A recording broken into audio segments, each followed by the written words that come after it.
أشهد أن لا إله إلا الله وحده لا شريك له وأشهد أن محمدا عبده ورسوله أما بعد فأعوذ بالله من الشيطان الرجيم بسم الله الرحمن الرحيم لله ما في السماوات وما في الأرض وإن تبدوا ما في أنفسكم أو تخفوه يحاسبكم به الله.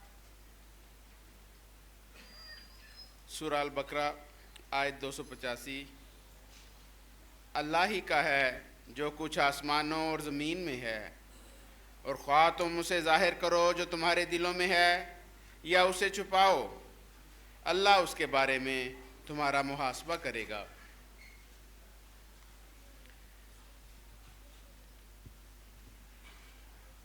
جب ہم اپنے ارد گرد بسنے والے لوگوں اور دوسری قوموں کی طرف نظر دوڑاتے ہیں تو ان کے حالات، کردار اور اخلاقیات کو دیکھ کر ہم مختلف اندازے لگاتے ہیں کہ یہ کیسے لوگ ہوں گے.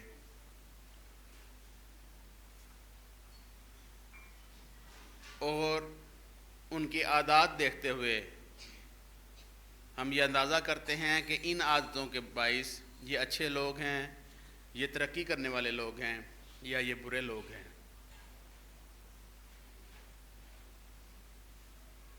ہمارا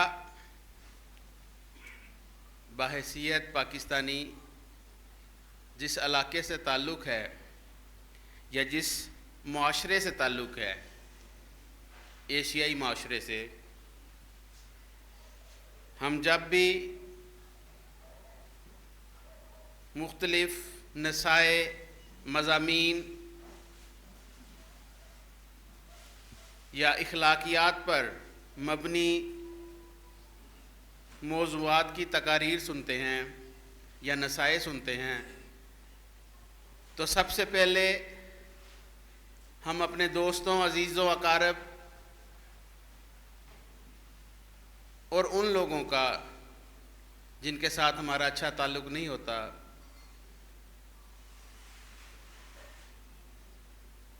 اندازہ لگانا شروع ہو جاتے ہیں کہ یہ فلانا بندہ ہے، یا آج جو سی بات ہو رہی ہے یہ فلانے بندے کے بارے میں بات ہو رہی ہے، آج کا جو سا موضوع ہے نا یہ اس معاملے کی وجہ سے ہے. اور ہم یہ بھول جاتے ہیں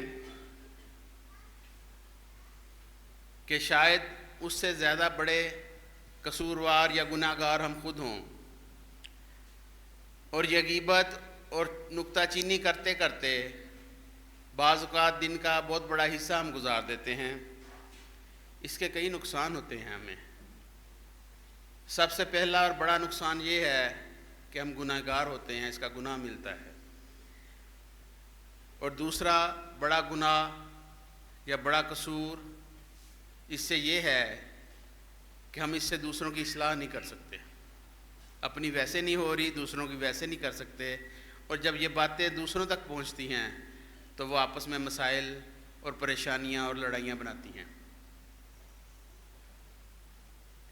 حالانکہ اللہ تعالیٰ تو قرآن کریم میں فرماتا ہے کہ تم اپنے آپ کو متقی نہ کہو اور نہ ہی متقی سمجھو، اس سے تم اپنی اصلاح کے دروازے بند کر لو گے. بعض لوگ سمجھتے ہیں جی میں نے تو کبھی کوئی قصور نہیں کیا، میں تو بہت پرفیکٹ ہوں، اس وجہ سے مجھے یہ اختیار ہے کہ میں دوسروں کے کیڑے ڈھونڈوں، ان کی کمیاں تلاش کروں. یا بعض لوگ یہ سمجھتے ہیں چونکہ میں نے بہت زیادہ پڑھ لکھ لیا ہے اب مجھے یہ اختیار ہے کہ میں ہر ایک کو جو انسان حقارت کی نظر سے دیکھوں. یا بعض لوگوں کا یہ خیال ہوتا ہے کہ میرے پاس بہت پیسہ آ گیا ہے، میرے پاس بہت زیادہ رشتہ دار ہیں، ہماری ایک طاقت ہے، ہم جو مرضی کریں. ان سب سوچوں کی وجہ سے ہم نہ تو اپنی اصلاح کر سکتے ہیں، نہ اپنے ارد گرد بسنے والوں کی اصلاح کر سکتے ہیں، اور نہ ہی اپنے آنے والی نسل کی اصلاح کر سکتے ہیں۔ خود احتسابی یعنی اپنے آپ کو ٹٹولنا، اپنا جائزہ لینا، اس کو مذہب کی نظر میں بہت اہمیت حاصل ہے۔ قرآن کریم اور احادیث میں اس کو مختلف اندازوں میں پیش کیا گیا کہ ہر بندے کو اپنا جائزہ لینا چاہیے۔ حضور صلی اللہ علیہ وآلہ وسلم کے بارے میں آتا ہے کہ آپ رات کو سونے وقت جب بستر پر جاتے تو وہ لفظ وہاں پہ استعمال ہوتا ہے کردنی اور نا کردنی، کہ جو کام کیے اور جو کام نہیں ہو سکے یا نہیں کیے یا جو نہیں کرنے تھے ان کا ایک جائزہ لیتے تھے، اور پھر جو اہم کام رہ جاتے تھے کرنے سے ان کا مصمم ارادہ کرتے تھے کہ صبح اٹھتے ہی میں یہ کام کروں گا۔ اس سے نظر آتا ہے کہ یہ آدمی کتنا منظم ہے اور اس کو اپنی اصلاح اور ترقی کی کتنی فکر ہے، اور بندہ اسی سوچ میں سوتا ہے کہ صبح اٹھ کر یہ میرے کام ہیں، یہ میری ذمہ داریاں ہیں۔ لیکن اگر ہم بغیر سوچے سمجھے اپنا وقت گزار رہے ہیں، دن گزار رہے ہیں، راتیں گزار رہے ہیں، دن رات مختلف شغل میں مصروف ہیں، اگر ٹیلی ویژن دیکھ رہے ہیں دیکھتے جا رہے ہیں، موبائل پہ کچھ دیکھ رہے ہیں دیکھتے جا رہے ہیں، رات گزر رہی ہے، اس کی وجہ سے نمازوں پر بھی توجہ کم ہے، نمازیں نہیں ادا ہو رہی، تہجد بالکل نہیں پڑھی جا رہی، صبح اٹھ کے قرآن مجید کی تلاوت کی طرف کوئی توجہ نہیں ہے، اور گھر میں بسنے والے بچے بیوی وہ ویسے ہی سوئے ہوئے ہیں، جسمانی طور پر بھی اور روحانی طور پر بھی۔ بعض اوقات آپ جب رات کو لیٹتے ہیں اور کچھ بھی غور و فکر نہیں کرتے، اپنی ترقی کا کچھ بھی نہیں سوچتے، آپ کو یہ پریشانی نہیں ہوتی کہ آپ کہاں ہیں، آپ یہ جائزہ نہیں لیتے کہ 1 سال پہلے بھی میرے علم میں اتنی کمی تھی، میری روحانیت میں اتنی کمی تھی، میرے اخلاقیات میں یہ کمیاں تھیں، 1 سال بعد بھی میں وہیں پر ہوں۔ اگر 1 سال پہلے میں 3 نمازیں پڑھتا تو آج بھی 3 پڑھتا ہوں یا 2 پڑھتا ہوں، کیا فرق پڑا؟ پہلے مجھے قرآن نہیں پڑھنا آتا تھا، مجھے پڑھنا آتا یا بالکل نہیں آتا؟ اس 1 سال میں نے کیا سیکھا؟ نہ علم سیکھا، نہ روحانیت میں فرق پڑا، اور نہ ہی کوئی ہنر سیکھا۔ اس کا مطلب ہے کہ وہ زندگی کے سال، مہینے، دن وہ ضائع ہو گئے، اور اس وجہ سے بہت ساری بیماریاں روحانیت کو بھی اور جسمانی کو بھی، جسم کو بھی لگ جاتی ہیں۔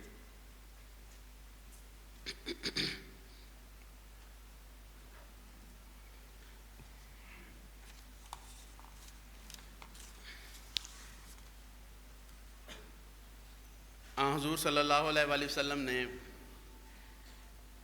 جو نصائح فرمائی قرآن کریم کے احکامات کی روشنی میں، وہ 700 احکامات ہیں قرآن مجید کے۔ حضور کے جو صحابہ تھے ان کو ترقی کا اتنا شوق تھا کہ انہوں نے لسٹیں بنائی ہوتی تھی ان احکامات کی، اور وہ سارا وقت اس پر یہ سوچتے تھے کہ کوئی حکم رہ نہ جائے جس پر میں نے عمل نہیں کیا۔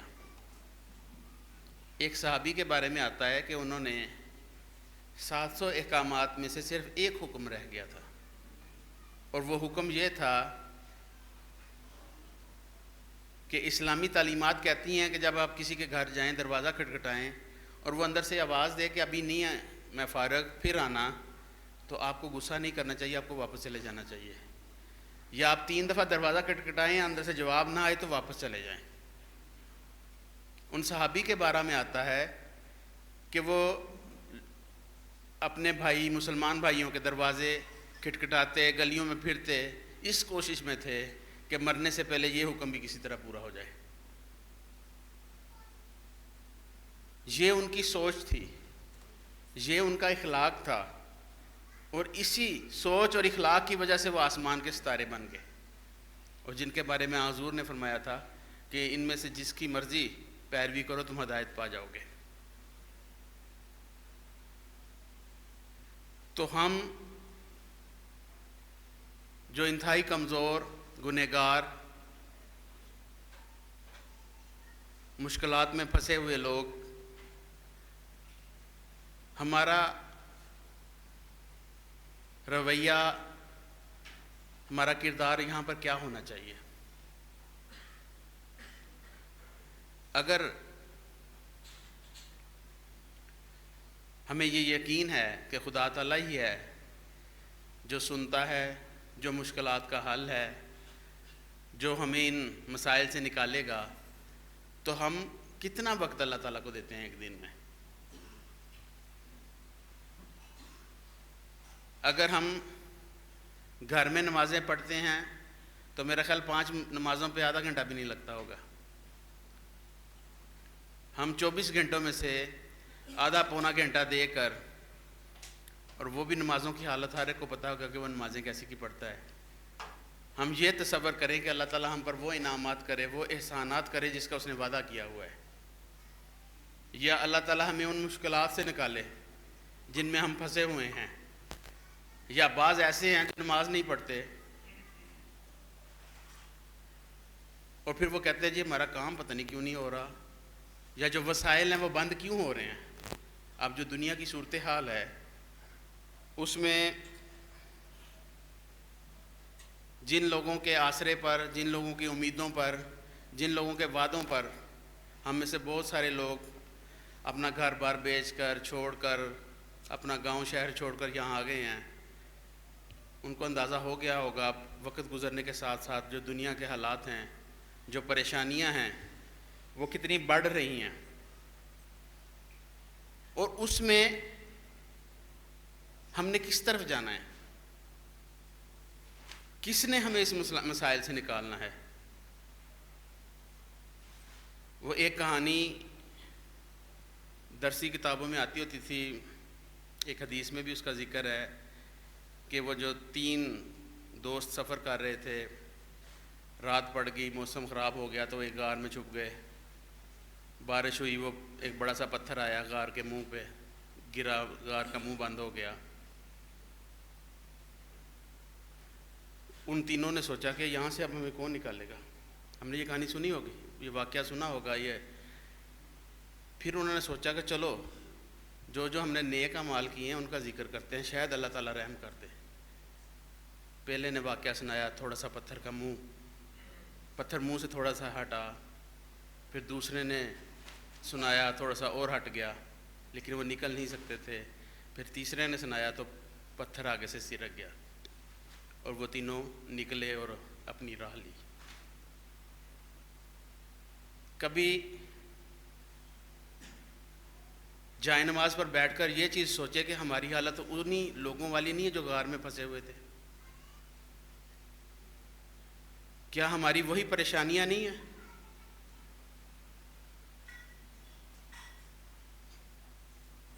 ہمیں کون نکالے گا؟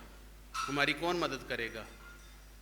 جس نے وعدہ کیا تھا، جس کے لارے پہ آئے تھے، جس نے امیدیں دلائی تھی، جو آگے کام ہو رہا ہے اس کا بھی سب کو پتہ ہے، جہاں سے آئے ہیں اس کا بھی سب کو پتہ ہے، تو کیا کرنا ہے اب؟ سوائے خدا تعالیٰ کے کوئی اس مشکل سے نہیں نکالے گا۔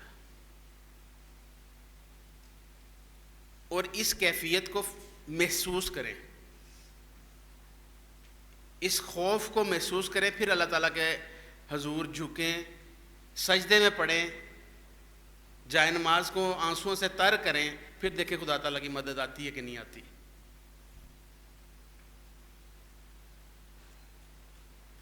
بعض اوقات گھر میں ایک شخص، ماں یا باپ، بہت اچھے نمازی، نیک، چندہ دینے والے، لیکن اگلی اولاد میں سے کوئی بھی نماز نہیں پڑھ رہا ہوتا ہے، ساری رات ٹک ٹاک پہ بیٹھ کر اور یا گیمیں کھیل کر، اور نماز کے ٹائم پر آرام فرمایا جاتا ہے۔ نہ اللہ کا پتہ، نہ اللہ کے رسول کا پتہ، نہ مسائل کا پتہ، نہ پریشانیوں کا پتہ۔ اپنی اولادوں کو، اپنے گھر والوں کو بھی اس مسئلے کا احساس دلائیں۔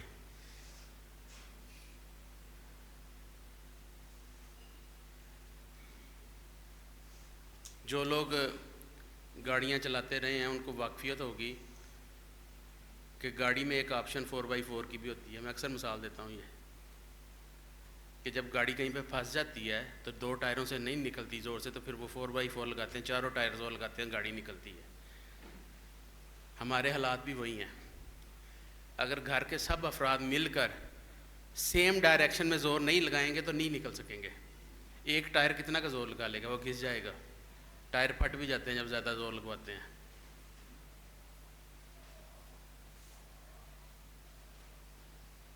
جتنی بھی تقاریر تیار ہوئیں، مضمون تیار کیے گئے، بڑی محنت سے تیار کیے گئے، وہ سب ہمارے مسائل پر ہیں. بعض ماں باپ اس بات پہ خوش ہوتے ہیں کہ ہمارا بچہ جو مرضی کر رہا ہے. ان کو وہ اتنا پیارا لگ رہا ہوتا ہے کہ وہ الٹے کام بھی کرے تو اس پہ بھی بڑے راضی ہوتے ہیں. شکایتیں آ رہی ہیں تو وہ ان سے لڑنا شروع ہو جائیں کہ میرا پوتا آئندہ نہیں ہے. ان مسائل پہ آنکھیں نہیں بند کرنی چاہیے. جب گھر کا بیٹا یا بیٹی عجیب و غریب کام کرنے شروع کر دے، عجیب و غریب بال بنانے شروع کر دے، بازو میں اور ہاتھوں میں بریسلیٹ یا چینیں پہننی شروع ہو جائے، شرٹیں کھول کر بٹن کھول کر پھرنا شروع ہو جائے، یا جب بچے یا بچیاں بازار جاتے ہیں پردے کا خیال نہ رکھیں، موبائل پر ہر وقت چیٹنگ میں مصروف ہوں، تو یہ ماں باپ کے لیے بہت پریشانی والی بات ہے. ان کو پریشان ہونا چاہیے، ان کو سوچنا چاہیے کہ یہ کیا ہو رہا ہے. اس پہ آنکھیں نہیں بند کرنی چاہیے. یہی مسائل ہیں جو ہماری ترقی کی راہ میں بھی رکاوٹ ہیں، کیونکہ ہم ان کو توجہ نہیں دیتے. یا بعض اوقات ماں باپ اتنے سادہ ہوتے ہیں ان کو پتہ ہی نہیں ہوتا بچہ پاس بیٹھ کر چیٹ کر رہا ہے، وہ کس سے کر رہا ہے، کس کو تصویریں بھیج رہا ہے، کس کی تصویریں دیکھ رہا ہے. اس پہ پھر بچوں کو شرم کرنی چاہیے. بعضوں کے ماں باپ یہاں پر چھوٹی چھوٹی محنتیں کر کے، مزدوریاں کر کے گھر چلا رہے ہیں، اور ان کی اولادیں آگے سے ٹک ٹاک پر عجیب و غریب گانے لگا کے تصویریں لگائی ہوتی ہیں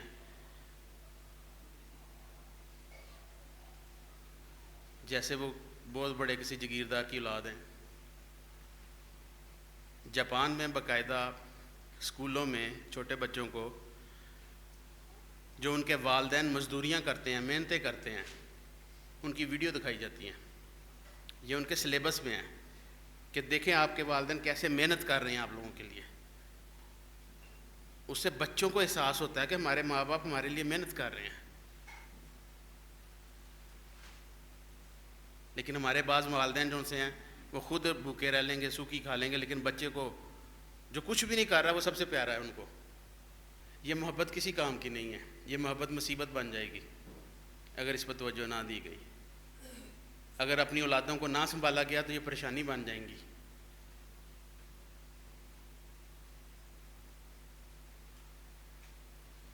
تو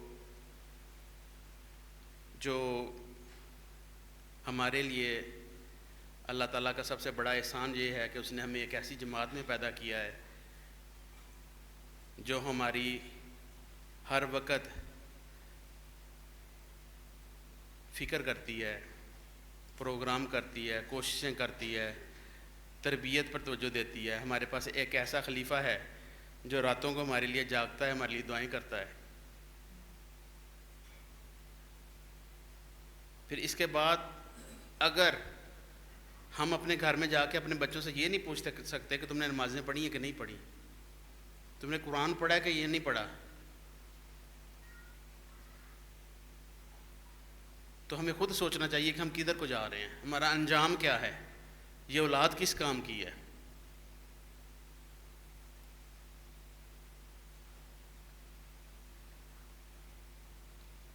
ہمارے جو آج کل مسائل ہیں انہی مسائل کے حوالے سے تقاریر تیار کی گئی تھی اس طرف توجہ دلانے کے لیے کہ ہم میں سے ہر بندہ اپنی پوزیشن میں اپنی جگہ پر بیٹھ کر سوچے کہ کہاں کمی ہے میرے میں. اپنے دل کو تسلی دینے کے بجائے کہ ٹرمپ نے آ کے روک دیا ہے یا کرونا نے آ کے روک دیا ورنہ میں تو جا رہا تھا، ہمیں یہ پریشانی اور یہ چیز سوچنی چاہیے کہ میری کون سی کمی نے مجھے روکا ہے. یہ تو وہ لوگ بھی ہیں جو سفر کر رہے ہیں، جو جا رہے ہیں، جن کے کام بن رہے ہیں، میرا کیوں نہیں بن رہا؟ کہیں کوئی ایسی کمزوری، کہیں کوئی ایسی پریشانی، کہیں کوئی ایسی غلط عادت تو نہیں ہے جو میری راہ میں رکاوٹ ہے؟ اور بعض اوقات جو اللہ تعالیٰ نے فرمایا ہے قرآن میں کہ اولادیں جو ان سے فتنہ ہوتی ہیں، آزمائش ہوتی ہیں، کہیں میری اولاد تو نہیں میرے لیے آزمائش بنی ہوئی؟ اس لیے اپنی اولادوں کے بارے میں جاگنے کا حکم ہے، ان کی تربیت کرنے کا حکم ہے، اور اس کے نتیجے میں اپنی تربیت کرنے کا بھی حکم ہے. جب آپ کسی اپنے بچے کو کہیں گے اٹھو نماز پڑھو تو وہ آگے سے پوچھ سکتا ہے نا کہ ابا جی تسی تے پڑھی نہیں صبح دی کوئی نماز.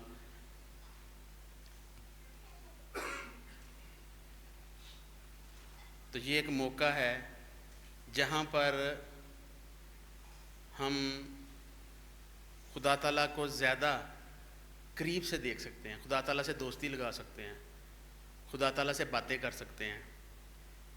ہمیں یاد ہے، ہم نے بہت دفعہ حدیثوں میں سنا ہوگا کہ ایک دفعہ حضور صلی اللہ علیہ وسلم خانہ کعبہ میں اسلام کا اعلان کرنے سے پہلے سجدے میں دعائیں کر رہے تھے تو ایک مشرک نے اونٹنی کی بچہ دانی لا کے ان کے اوپر پھینک دی تھی. بڑی تکلیف کا وقت تھا، حضور سے اٹھا نہیں جا رہا تھا. جیسے بھی وہ واقعہ ہے، حضرت فاطمہ گئیں، کسی کو بلایا، اس کو اتارا.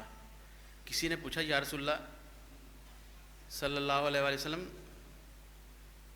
وہ کیسے آپ نے وہ وقت گزارا، وہ برداشت کیا؟ اتنی بدبو اور گندگی اور غلاظت اور خون اور لوتھڑے وہ آپ کے اوپر تھے. حضور نے وہاں پر ایک بڑا پیارا فکرہ فرمایا رسول پاک صلی اللہ علیہ وسلم نے کہ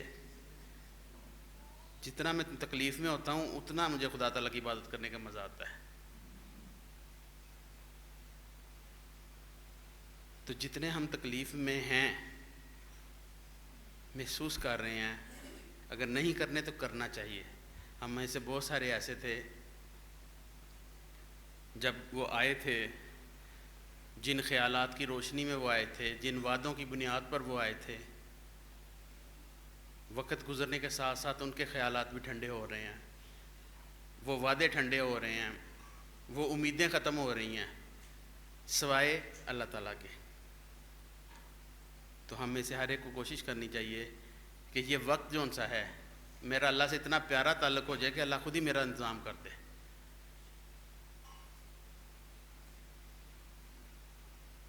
تو جس طرح اس دفعہ ہم جلسہ سالانہ مکمل ادا نہیں کر سکے، اس کو قسطوں میں کیا ہے 3 دنوں میں، یہ بھی ہمارے لیے ایک پریشانی تھی. لیکن یہ ہے کہ اس جلسے سے کچھ نہ کچھ سیکھیں ضرور، کچھ نہ کچھ گھر لے کر جائیں، کچھ نہ کچھ ایسا ہو جو آپ کو رات سوچنے پر مجبور کرے اور آپ خود بخود اٹھ کر جائیں نماز پر سجدے میں گر جائیں. پھر دیکھیں اللہ تعالیٰ کیسے ہمارے کام سیدھے کرے گا، کیسے ہماری پریشانیوں کو دور کرے گا، کیسے ہمارے لیے انتظامات کرے گا. پھر وہ وہاں سے بھی رستے کھولے گا جہاں سے ہمیں امید ہی نہیں ہے. اللہ تعالیٰ ہم سب پر فضل نازل فرمائے اور ہماری مشکلات کو دور کرے.